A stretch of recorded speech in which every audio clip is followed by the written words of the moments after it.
నిత్యం రోజు శంకర పాద పద్మ యుగళీ నీడే, ఇంతకుముందు చెప్పుకుంటూ వస్తున్నటువంటి ఛందశాఖి శిఖాన్వితై ద్విజవరై సంసేవితే శాశ్వతే సౌఖ్యాపాదిని ఖేదభేదిని సుధాసారై ఫలైర్దీపితే అని చెప్పుకుంటూ వస్తున్నటువంటి శంకర పాద పద్మ యుగళీ నీడం.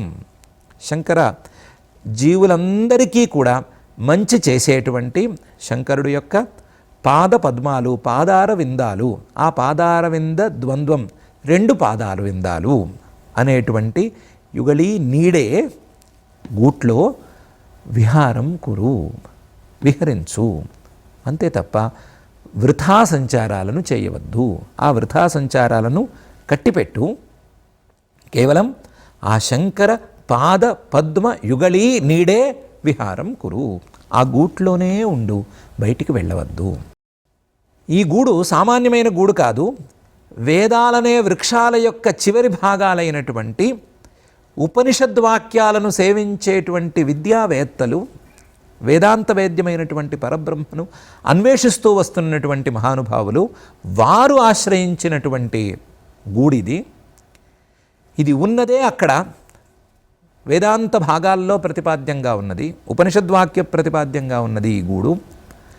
ఆ ఉపనిషద్వాక్యాలను నెమరు వేసుకునేటువంటి విద్యావేత్తలు ఆశ్రయించే గూడిది.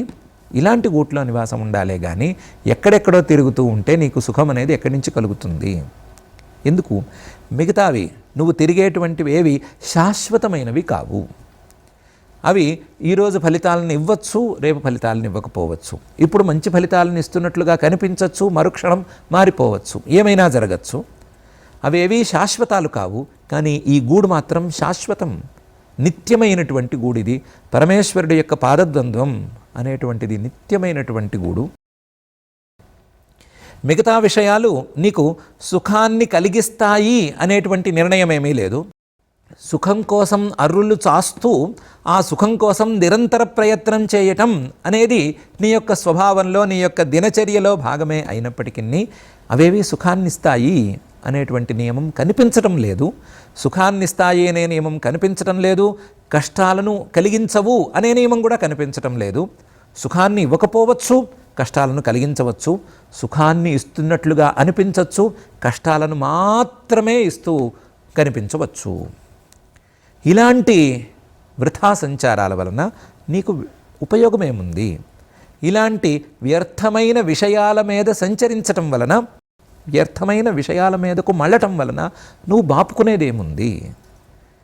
ఈ పరమేశ్వరుడి యొక్క శాశ్వతమైనటువంటి పాదారవిందం ఉందే, అది ఖచ్చితంగా 100% సౌఖ్యాపాదిని, సౌఖ్యాన్ని తెచ్చి తీరుతుంది. శాశ్వతమైనటువంటి సుఖాన్ని తన యొక్క స్వభావానుసారం తెచ్చి తీరుతుంది.